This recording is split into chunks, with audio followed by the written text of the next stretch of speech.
you have to monetize your passion, okay?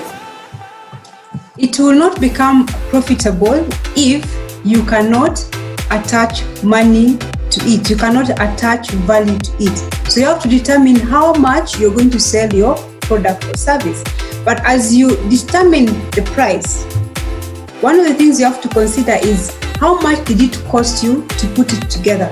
Because you don't want at the end of the day to not to make a profit. A profit only happens when the selling price is more than the cost of putting the thing together. And I've seen most of the businesses that I've interacted with, someone will go and buy, let's say you go and buy something at 5,000, okay? And then you say, okay, fine, I'm going to sell it at 2,000. So you made a margin of 2,000.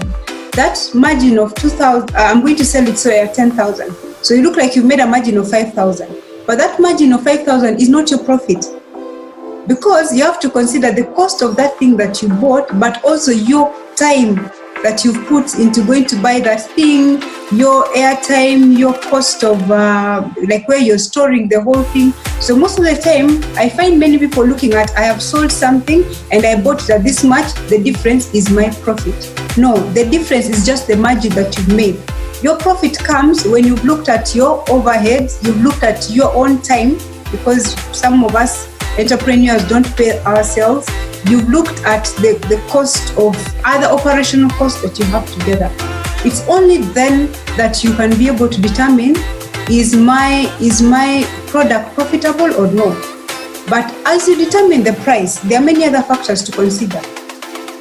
If there are other people selling the same thing, it might be a common product, that it means that you cannot sell it too expensively. Something like water. If everyone is selling water at 1,000, for you to sell your water at 1,500, there has to be something either that you've added to it that makes it different and unique from everybody else. Otherwise, if the price is already sealed by the market because it's a common product, then it means you have to go backward and find out how then can I make the same thing cheaper so that I can still make a profit. But if it is a rare product in the market, then it means you have you have the leeway to actually make bigger profit, because it is scarce, and so you don't have someone else to compete with you in the price. But the whole subject about pricing is really deep and wide. But I'm just telling you, you have to consider the factors that go into you setting a price for your product, even for your service. When you those here who are not selling a product, you're selling a service. How do you determine your time? Are you going to charge for the time, or you're just going to charge for a package? All those different things have to be considered.